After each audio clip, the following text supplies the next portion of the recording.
You're either you're dead, you're a robot. Why, hello. You been here before? I mean, the dude we met in here earlier had done a really good job of having a ghostly avatar. We did our own tour. We did our own tour a little bit ago. Smash that. Yeah, I think earlier I saw a zombie too. I was like, what? Oh yeah. Really? Yeah. I'm trying to see if they made it back yet. Maybe not. Oh, I love that candle. No, they got to give us more avatar, more ways to Halloween and things like this. Skeleton hoodie is great, but we need more. I just want Yeah. more. Oh.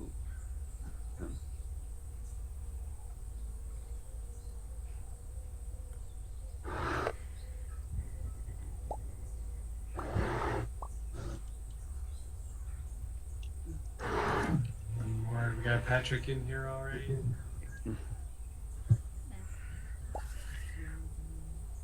Hello. Hey. Hey, there you go. How'd you guys hear about this thing? That's for year 2. Oh, I'm coming after, like. my resident here. Over Quest 2 as well. They heard it and about like a year ago. I've got a Quest 2 now as well, so I'm like the speed and technology. I came here a couple weeks ago to check it out, but I wanted to come Yeah, back. there's a difference. The lights are brighter. Oh, yeah. Ready?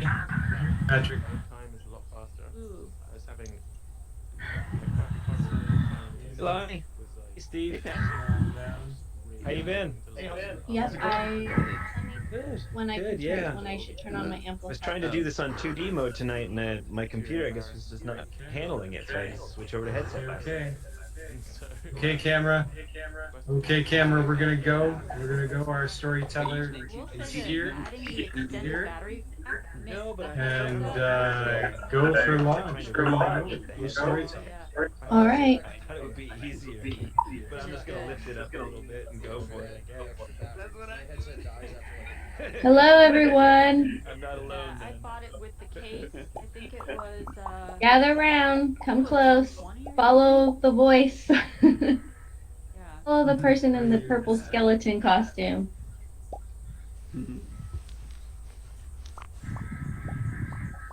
Welcome, everyone. Welcome. So nice to see all of you.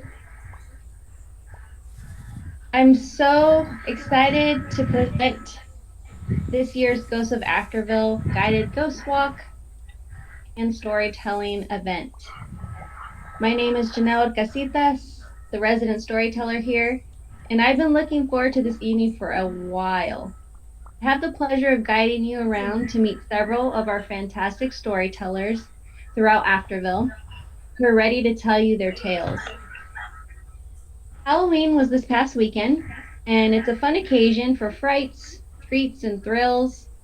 But the beginning of November also marks Dia de los Muertos, another important occasion to commemorate our ancestors and revitalize their presence in our memories. I love having Ghosts of Afterville at the end of one holiday and on the cusp of another because it's a blending of genre. We have stories of spooky spirits, but also about our ancestral spirits among us. Both are part of our history and even our future history. This year's theme is called Myths and Monsters to represent our collection of stories that grapple with or even destroy the real, the abstract, the invisible, and the visible monsters and myths that haunt our memories and histories from the year 2020. I know this is a year we will likely never forget, but for many of us it felt like the lost year nonetheless. So the idea is to tell stories about everyone's collective lost year and commemorate Chicano writer Tomás Rivera's novella, which was written 50 years ago as a collection of short stories and vignettes about Mexican migrant farm workers struggling with their own demons and monsters of the past and heartbreak over what they found was a mythical American dream. So, let's get the show on the road. I want you to look around you, Notice that the veil has lifted, and now we're enveloped in the mists. And so let's begin our story, or let's begin our journey into the past, present, and future.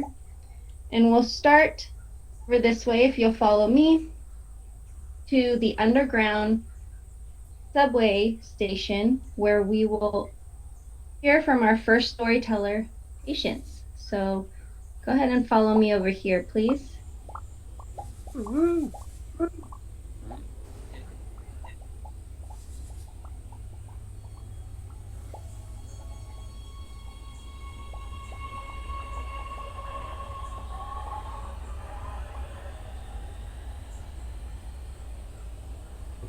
All right, I'm going to hand it over to Patience now.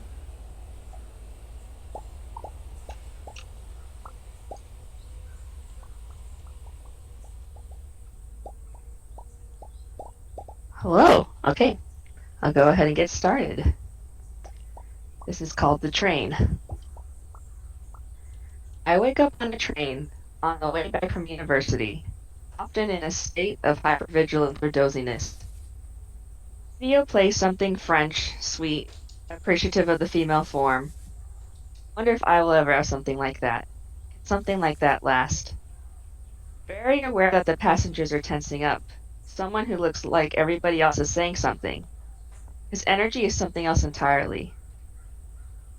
As hostage, we're told how disgusting we are, how things have gone too far and he's going to make them right. Going to destroy us all, but first he wants us to know why we must go away. Real? Is this a play? Soliloquy of hate. I want to die like this. Don't want to live, but I don't want to disappear in fear with these strangers on a train. Watching all of us, and seemingly looking past us at once. Every move is met with a threat. I can't make a call. Press the red button. Why would it be so painful if it doesn't matter? Help without making things worse. I can message without him seeing. Message without breaking eye contact. But who? They may not see it in time or understand. People like me don't call the police, but I have to do something. Metro? PD. The train number and the man with the bomb and the gun who has taken over. Please, someone come. The train feels increasingly smaller as it smells of sweat. Mask, my backpack, the continuing speech, the constrained movement. Trying to stay focused, feeling claustrophobic and dizzy, knowing with my muscle fatigue I can't do much. The Nazi tattoo? Is this really happening? I want to go home. I want to know love. I want to be in France. I want to be anywhere but here. I don't want anyone to get hurt. I think I see them. Is that the police at the next station? Conductor, trapped at the wheel, looks nervously at us, through our captor. I feel a chill. I see a man who looks like me is crawling past. Don't be a hero. Save us. Wait, no. I know how this goes. We come to a stop. The man was tackled down by the civilian. The passengers cheer, the train doors open. Then the police come in. They proceed to drag out the civilian and beat the shit out of him. We're screaming, stop. We're screaming, he saved us. We're screaming, he's not the man you want. It's him. Stop. We can all vouch for him. They cuff up the civilian and our former captor too. Note that the latter is otherwise unscathed, still spouting his manifesto. I don't care if I'm late to this interview. I'll take a statement. What station are you from? Who can I call? Man is innocent. You are so wrong. How could you? He saved us. They're taking them both away. We know it won't go well for our hero. And for what? I'm supposed to keep taking classes? I'm supposed to help with finances? I'm supposed to listen to you complain about wearing a mask? I'm supposed to keep taking the train? I'm supposed to act like these officers give a shit about me? I'm supposed to trust that the justice system will see that civilian through and he won't be another disposed black body? It doesn't make it to the news cycle. Ears don't believe my distress. Haunted by the events on the train that seemingly never were. Horrifying and yet not unique.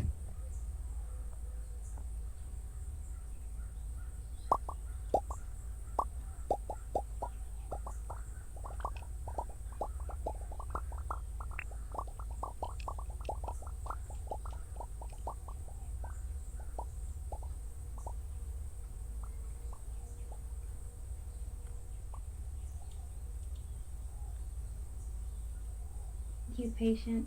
Oh, look over there, Patrick.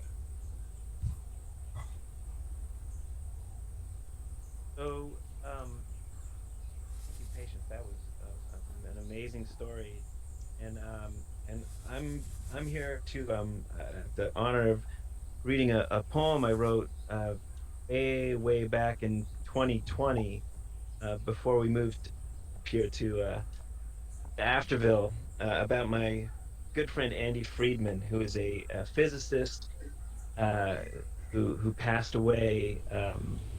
Uh, and the comet Neowise was in the sky back in 2020. And I want to ask all of us to kind of look to the sky and imagine the comet, um, because poetry is something of an ancient technology. It is a way that we can collectively see the past and the future and see things that never been. It also is a bit like magic, like spellcraft, allowing us to revisit with lost loved ones, and for me to share them with you, and to you to take some part of them with you. So if you want to, as we walk toward uh, the totem here in the center of the courtyard, read you this poem I wrote about Andy. It's called Prediction. Choice were an illusion. We're always going to go, entangled, as it were, as you were with the stars. But still this spooky action, living on like ghosts in our expectant selves, the experiments to be designed, questions to be explored, revisions to be made to our version of the cosmic story, but also lunches and tacos, traded jokes and books, and never enough time. If there is, it's there in this last conversation, your voice, a hushed energy, the idea of starting a family, first step toward having one, on. Stories are always being revised. I don't want yours rewritten, like the earlier draft. Prefer to imagine it unspooling in a multiverse next door, where you pass an old man, the kiss of a great grandchild on your cheek that even you could never have predicted. In this world, settle for something unscientific. Thought of your soul, dandelions scattered in a solar wind. Your journey not over, yours only beginning to explore. You are the open loophole. You are the dark matter. You aren't gone. You're only the embodiment of non-locality, an emblem of the star's story on the nature of their most hidden heart, and the open spaces between its words. You are the novum there teasing the nature of possibility, the ink of the inkling of the story to come. And we are waiting, and we listening. Thank you.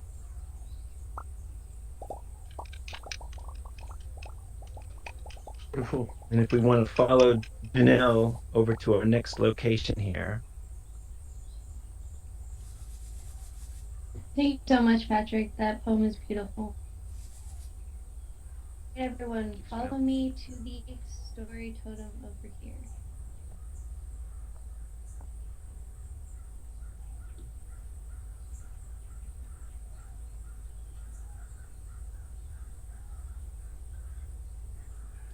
Okay, that sounds good.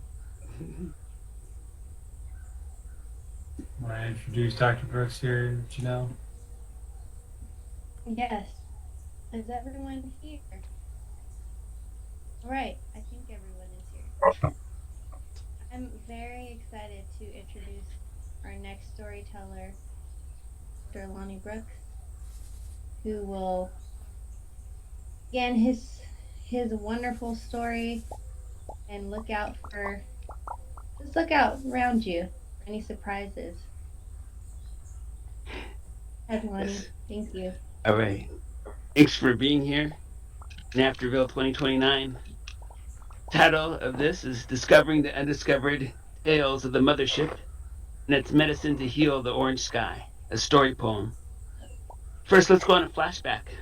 It's August 2020. in Portland. What a lightning show. Wow, a series of lightning bolts lit up the sky along the coast. I'd never seen such horrifying beauty, for I knew in my gut that this was not going to be great for us. Fires bloomed soon after. September 9th, 2020, Oakland. I'll never forget the day we woke up to that orange sky from the fires that swept through what became the fifth largest fire complex in California history, the Hennessy Fire. My my daughter animately proclaiming, "The apocalypse is here! The apocalypse is here!" Fast forward to September 27th, 2029, Afterville. The social goals of equity and liberation were being realized amid this wise creation of the Pacific Union and the rebirthing of the Cascadia region. We still face the ominous threat of having passed that carbon threshold, 445 particles per milliliter per meter. After our homage to the indigenous totemic art towering in the center of Afterville, and viewing the magnificent Amazo-futurist art of Queiroz, I'll never forget the cry of all of us as we saw the billowing smoke rise from our beloved Grove of the Matriarchs. After thinking that quickly, we knew that the OAS Afrorithms ship was doing research on climate change, past, present, and future, unleashing and inventing Afrorhythm, Wakanda fractal tech that just might reimagine how we might stop the giant fire complexes getting bigger to save Afterville and the Grove of the Matriarchs before the flames consumed them. Oh, news just in. Historic and ancient black village discovered near Afterville's neighboring indigenous territory. Former village founded by ex-slaves is just discovered by the indigenous territory of Afterville, and it's tied to the prosperous black community of the city Windsor Hills and Cassia near Afterville. Their descendants are part of a circle of ancestral wisdom, ancestral seers and librarians. What was also discovered was a quilt blanket, clearly delineated African textiles. It depicted otherworldly cities that archaeologists are analyzing and deciphering their meaning. A photo was found, not of this world or of this earth. Flash forward to 2030. Descendant seers and librarians line up, all end up in the same space and enter a trance, all in ceremonial garb of their original ancestors. This is who we are, as the hybrid descendants of the ship's crew, who learned and became one with African peoples. We pay homage to the alien and AI mothership. Now, this is the threat of climate hotness we face.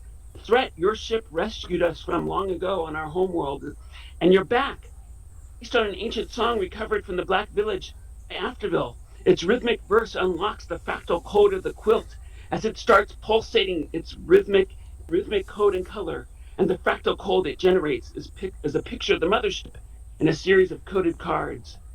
The coded deck sequence starts flashing. These cards, as they dance among the fractal quilt, come across an ancient song that calls for a mothership, and a series of objects, fashioning a complex device to siphon carbon through the use of robot scrubbers, and transforming deadly emissions into fashionable expressions of liberation as the Afrorithms chime the tunes of liberation that have found a sustainable solution, one that was unlocked by discovering and unearthing the undiscovered tale of resistance, collaboration, and ancestral intelligence. We sing this song now, right now, as the mothership arrives. Swing low, sweet mothership, coming forth to carry me home. Swing low, sweet mothership, coming forth to carry me home. I looked over towards Alpha Centauri. What did I see? Coming forth to carry me home?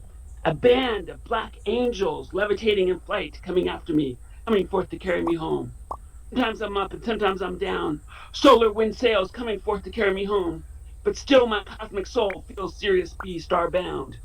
Brightest day that I can say, coming forth to carry me home. The Ludamare washed my binary chains away. If I get there before you do, I'll time travel through a wormhole and pull you through. If I get there before you do, tell all my friends I'm coming to the mothership. Mua Mua, coming forth to carry me home. Whoa. Okay. Oh man, God. I was transported. Thank you. Beautiful. Thank you so much, Lonnie. Thank you. Thank you all. Looks like we might have lost. Oh, okay. There you are. How was the trip? How was the trip? Amazing. Thank you, Lonnie. Yes, thank you, I think I Lonnie. heard That was something in the wonderful. distance. Thank you. Yeah, if you follow me, I don't know if you've been hearing any sounds, some howls. Let's go check it out.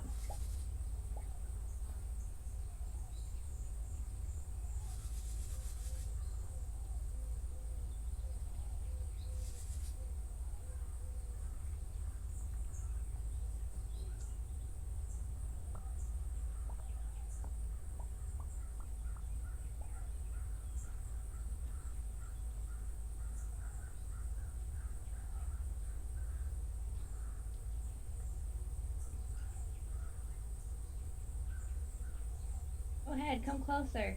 She won't bite. I don't know if you could see Luna, spirit wolf, there.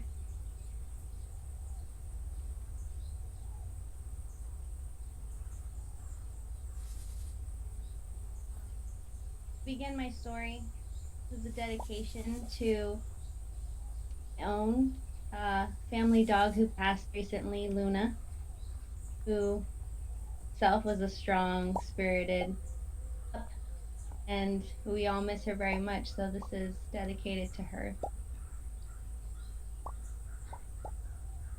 November is when the nights get darker and chillier. Wind whistles gently between the branches, and the soil is soft from the rainfall. On the edge of the forest, ancestral spirits begin to awaken, reanimated by the change in season. But in the deep hours of the night, when everything is still and silent, a distant howl can be heard. As you get closer, you begin to see the outline of a large wolf.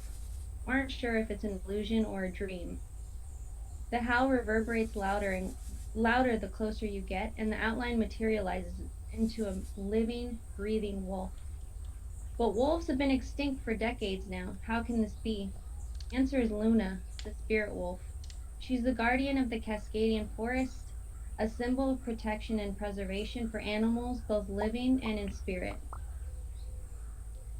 Luna belonged to my grandmother, Sole. When she was around 15 years old, she found her on the edge of the forest. Sole spent hours searching for the litter she belonged to, and nervously for the mother who might be lurking in the shadows. But she never did find Luna's family, and that didn't seem to bother her much. She found a new companion. Sole was an only child who did not know many people who lived nearby. As you can imagine, she and Luna became inseparable. Luna had always been special.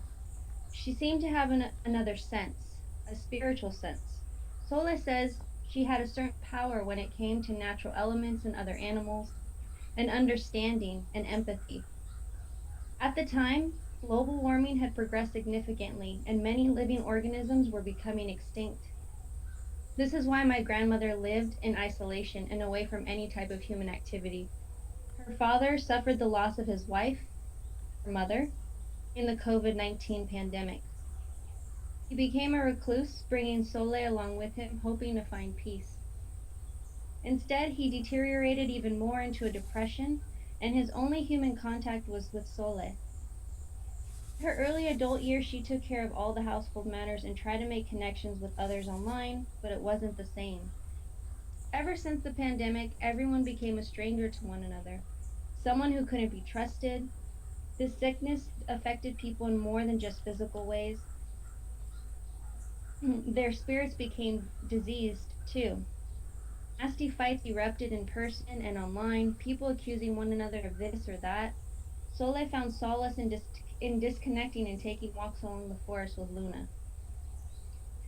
But one day, my grandmother heard Luna howling uncontrollably outside.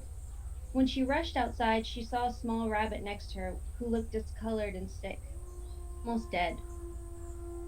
Luna was frantically barking at the rabbit and suddenly pressed her paw into the rabbit's chest. It almost looked as if Luna was giving light compression shocks to the rabbit to revive it. But then the leaves began to rustle wildly and the air became so cold you could see your breath. After about a minute, Luna fell to her side and began writhing in pain. Sole didn't know what to do. Her father was shut in his room and she had no one. Luna was the only one she had left. She tearfully cried as Luna's big yelps turned into barely audible whimpers. Then she noticed Luna's body becoming discolored and sick, like the rabbit. Sole held tightly to Luna, hoping this wouldn't be her last breath. Suddenly, Rabbit hopped up, stealing her from her embrace. The rabbit appeared perfectly healthy again, living. Just a moment ago it was on the brink of death, and now she watched it scamper away happily. She stared down at Luna, whose normally frosty blue eyes were now glazed over in black and dilated. She almost seemed to be in a completely different place, completely out of her body and elsewhere. Sole brushed her fur back, cooing and calming her. Then the discoloration began to disappear, and Luna's breath returned to normal, and she stood upright again. She shook herself furiously, and some of her fur blew into the forest. Sole couldn't believe what happened, but knew in this moment Luna was no ordinary wolf. After this happened, more sick animals began to appear. They were slowly dying out into extinction, but fighting to survive. Luna would pick up their scent and go through the same processes with the rabbit, healing them. New plagues kept popping up, and it was beginning to decimate whole populations of species elsewhere in the world. And this little edge of the forest seemed to be the only safe haven. The most tropical birds you'd ever seen would fly from afar, just so Luna could help them. But Luna's healing abilities couldn't be sustained. Not when it came to a new strain of the plague. It was more ferocious than anything they've ever seen, and Sole knew they wouldn't be safe much longer. More animals would come for Luna's help. But she was worried. She watched the news and the reports that they had lost count of all the animals had gotten sick and died. And soon there were no animals from afar to come to the edge of the forest anymore. Except that same little rabbit, the first animal Luna ever saved. An unlikely story considering the food chain. Luna was no ordinary wolf. The little rabbit limped, sick and diseased, toward the edge of the forest, searching for Luna. Sole desperately pulled Luna back, trying to stop her. He didn't know if Luna could recover from absorbing this sickness, and she couldn't lose her. Luna resisted and took a few steps forward. Sole demanded she come back. Luna kept inching closer to the rabbit. Suddenly, Luna stopped and looked back at Sole with a twinkle in her eye. She swears it was a tear, a last goodbye. At that moment, Sole could hear her heartbeat in her ears, drumming louder and louder as Luna got closer to the rabbit. Luna put her paw on the rabbit once again and went through her usual process. As the rabbit lay still, and Luna laid on her side, writhing and howling in pain, suddenly everything went quiet. Sole rushed to Luna's side, but her eyes were closed. The winds began to blow so strongly that the trees were swaying and moaning, as if the entire forest went into mourning as the last of their animals had passed away. Sole gripped Luna's fur, sobbing, not willing to let go, but the wind seemed to be pushing her away, loosening her hold. She can't remember how. The next moment she was lying with her back against the front door on the porch. She looked up, she saw the invisible winds lift and pull Luna into the forest. Sole protested, trying to run toward her, but the winds kept pushing her further and further. She squinted her eyes, dried out from all the wind, and the last thing she saw was Luna's tail disappearing into the darkness. The next days, weeks, and months, Sole searched high and low for Luna. She hoped maybe she was hiding away, healing herself somewhere. She never saw her. It wasn't until about a year later Sole lit a candle in memory of Luna's 1-year passing, and also the 1-year anniversary that ended the end of all animal life. As she stared intensely into the candle's red-orange flame, her own tears burning, her eyes next to the flames, when all of a sudden she heard a familiar, low howl. On the edge of the forest, she saw Luna's outline, her spirit still present. It was then she knew Luna wasn't just a wolf, but had now crossed over as an ancestral spirit. Luna is a reminder of the past, but she's also a reminder that we're not the only ones who live on this earth. A reminder to take care of one another, heal one another, and more importantly, love one another. Cherish one another in life and in spirit. Thank you.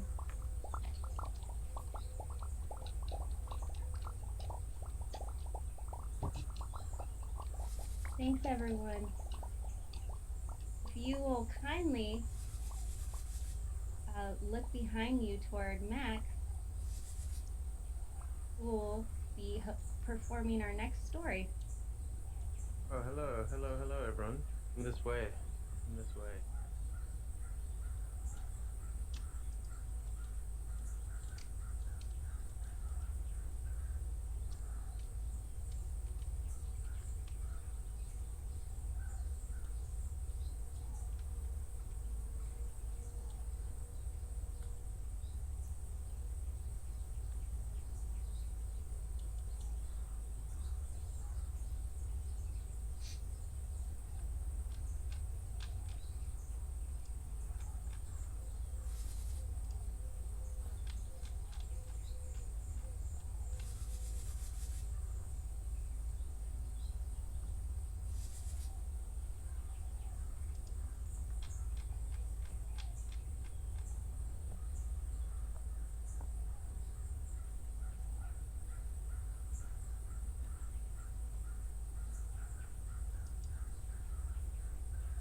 Things happen to loved ones, and they all started to kind of connect the dots. And rumor had it there was a facility over there to the north. You can see Cascadia City, and that if you visited this URL, you'd get directions. You'd be directed to this facility in Cascadia City where they would treat PTSD, mental afflictions, physical afflictions for the truly hopeless who found no other cure, right? Who maybe they'd already turned to opiates, but they were just desperate for a way out. And once you got directed to this facility, again, this is what people were piecing together from some people who claim to have been to the facility. Whether or not you believe that, you would spend days undergoing deeply, I mean deeply personal, grueling interviews and probing until, and Dr. IV was not an individual, it was a team of people. And those teams of people would essentially stitch together these immersive, serene experiences that they would use as a form of therapy. You said they had these incredible sort of six sensory immersive worlds that they could put their patients in, and they could aid them in this moment of serenity, crafted from that person's own needs, whether it's to recreate a childhood memory, to achieve some personal career goal, to visit some faraway planet. You know, it could be real life, it could be fantasy, but they were essentially bathing in their own idea of heaven. Now, whether or not this process worked, there are some people kicking around the Discord server who claims that Dr. IV cured them of their various ailments. Whether or not you want to believe that, right? Every snake oil salesman has their proponents. Just look at Dr. Oz.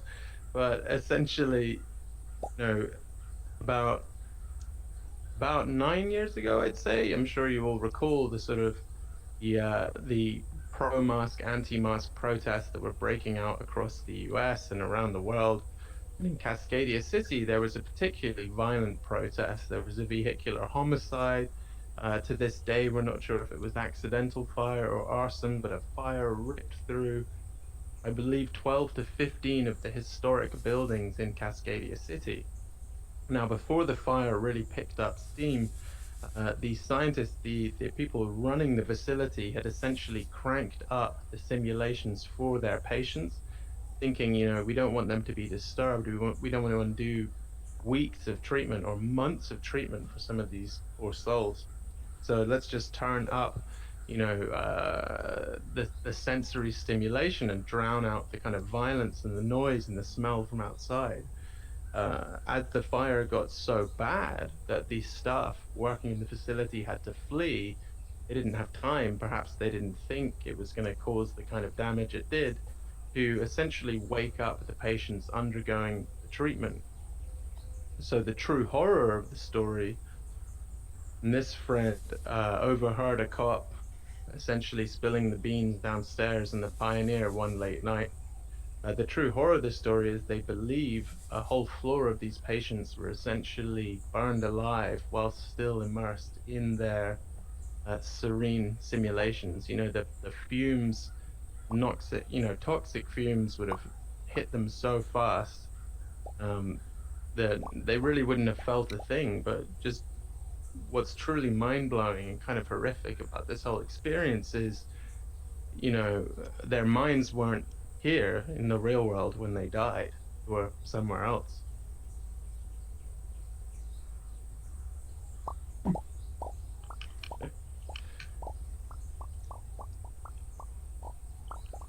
Thank you. Don't scan that code. Thank you so much, Max. Yes, beware of those flyers. Don't get too curious. All right.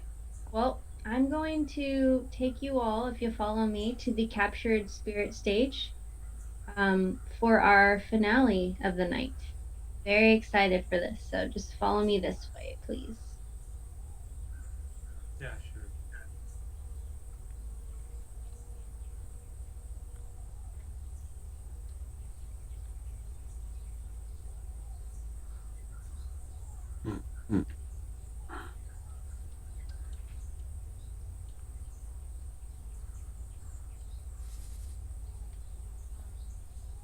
All right, folks.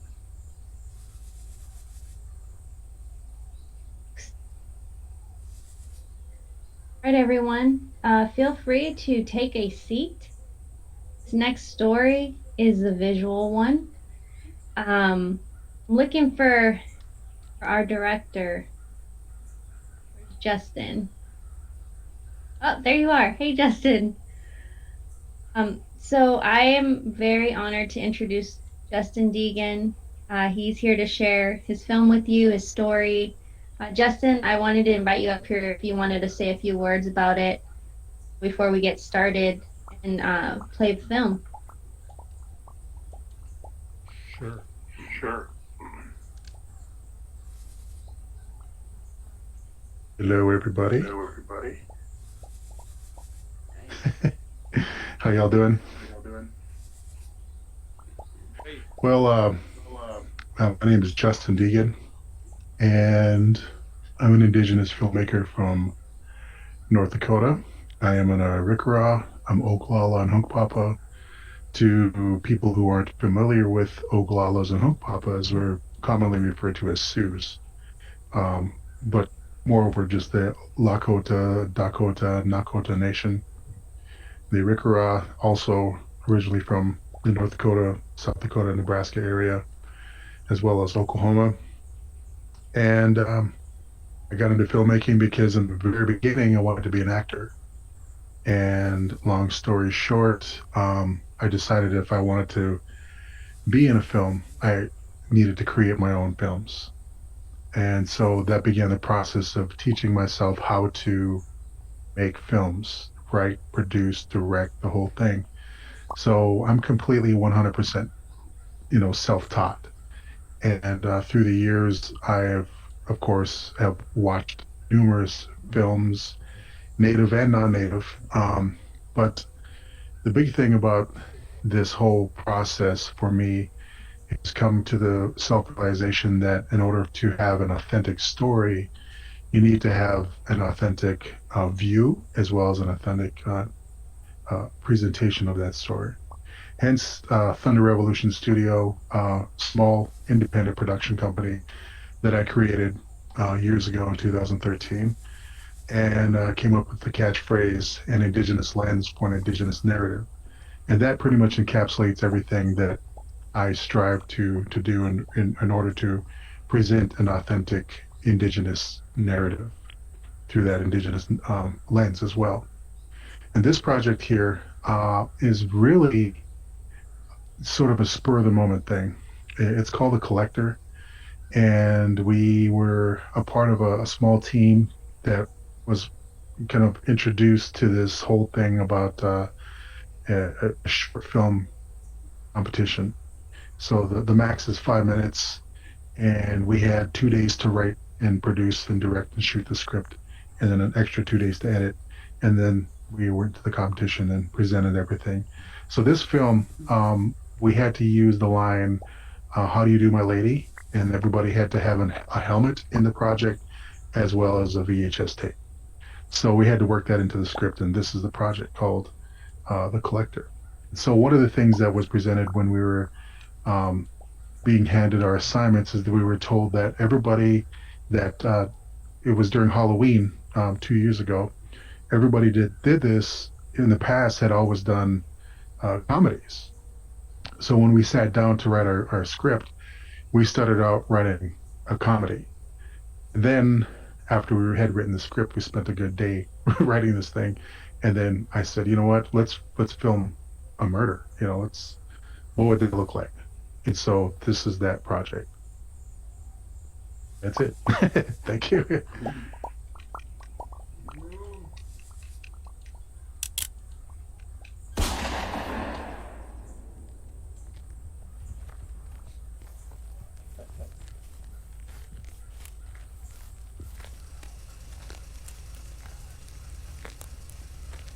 I don't know how you were figuring it out. You got pretty close. The thrill of the hunt always pays off.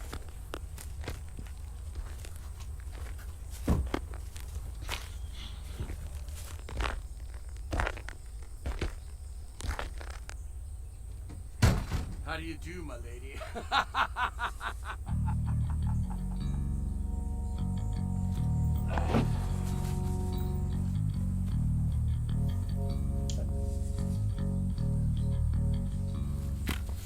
Nice helmet. Didn't help you very well, though, did it?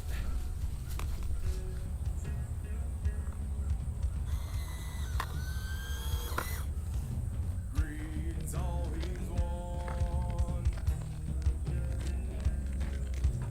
Hate's all he wants. Will all soon be gone. Rusting in the earth. Baby starts to crawl. Closing eyes, they're gone.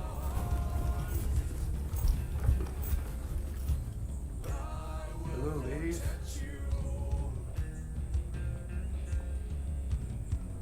Brought you a new friend. Welcome to the Wild Fam.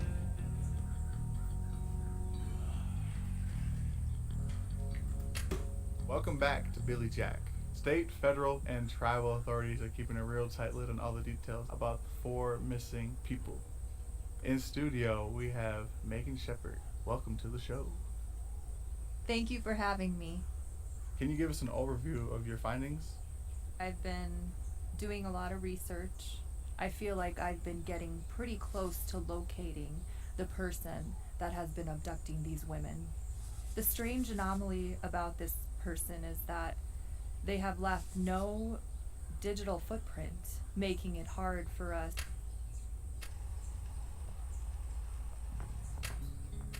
Welcome back to Billy Jack. State, federal, and tribal authorities are keeping a real tight lid on all the details about the 4 missing people. In studio, we have Megan Shepard. Welcome to the show. Thank you for having me. Can you give us an overview of your findings? I've been doing a lot of research. I feel like I've been getting pretty close to locating the person that has been abducting these women. The strange anomaly about this person is that they have left no digital footprint, making it hard for us to track him.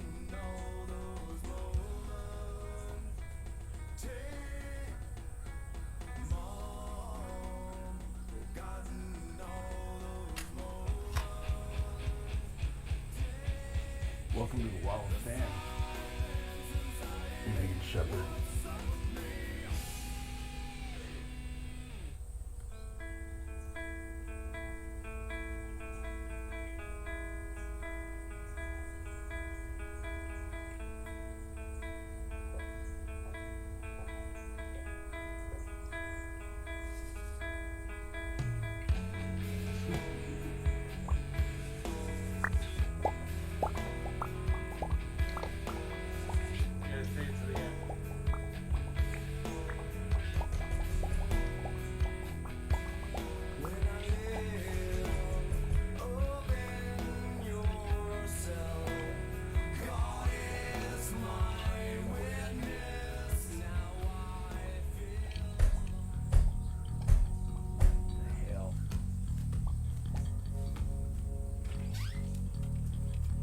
Got you. Holy!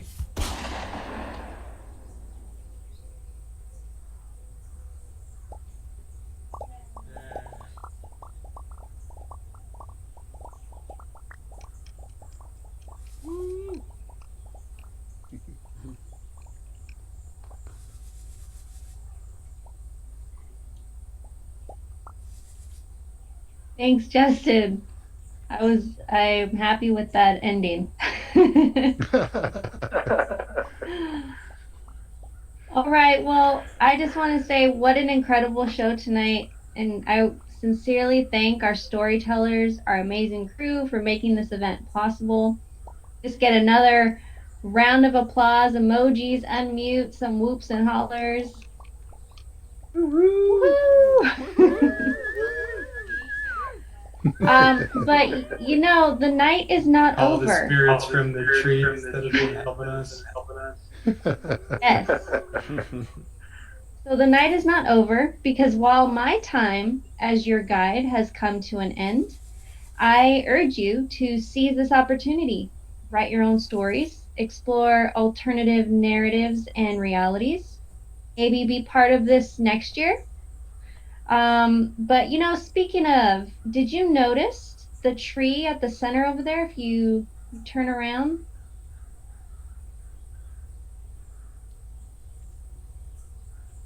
With the mystical spells and magic of the spirits among us tonight, I would invite you to head over that way and transport yourself in one of the 3 portals. There's one portal where you can see our first Ghosts of Afterville collection from last year. There's another portal with a reading by our resident Ivan about ghosts on holiday. Let me tell you, I think they'd love an audience, so check that one out. And if you're feeling extra adventurous, I encourage you to step into the maze portal. But try not to get lost because your only escape is by completing the maze. So good luck to those brave souls up for the challenge. Right. I hope you've all had a wonderful experience at this year's Ghosts of Afterville. Thank you again to everyone, and I hope to see you next year. Good evening for those who have to go. Good night. But if you want to check out the portals across town, follow me over there right now. Thank you again. Thank you. Thank you. Thank you, Janelle. Thanks, Janelle. Thanks, Thanks, Janelle. Justin. Thank you, everyone. Woohoo. Thank you. Yeah. Sorry. Where the hell is Amy? Thanks, everybody. Thanks to Hey, you want to go over and check out the maze? Come this way if you want to see the portals. Good job, Janelle.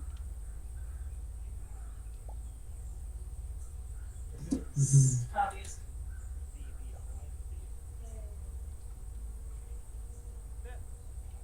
Like you're getting your VR delay.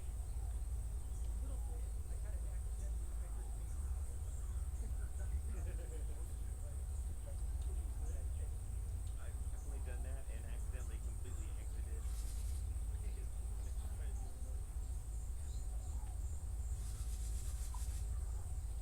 Patience, nice job tonight. Thank you. Thank you. See, you did awesome. You put on a cool fancy turtleneck. A little black, you know. Lane, About it. hey, hold on. Sorry, I got What two is things the going on maze? right now. I'm gonna mute I myself don't from know. here. That's why Maybe I it's wanted the to go maze. over and I take a don't look. know. But I did the literal, it is a literal maze. That Oh, Amy it is. made. Yeah. Jump, Jump, it's one way. Unless you can teleport back, obviously. There's no instant Hey. teleporter back. Wait, are you still recording? Should I not be talking? Can you hear me? Ready to brave the maze? No. If you haven't done volume Can you hear 2 me? yet, No. Maybe. that one's about Can you hear me? 7 minutes Can't hear you at all. of a read. Here. How about now? How about now? No? I don't think you can hear when I'm on this. I think it's closed. I tried the, not sure it's working.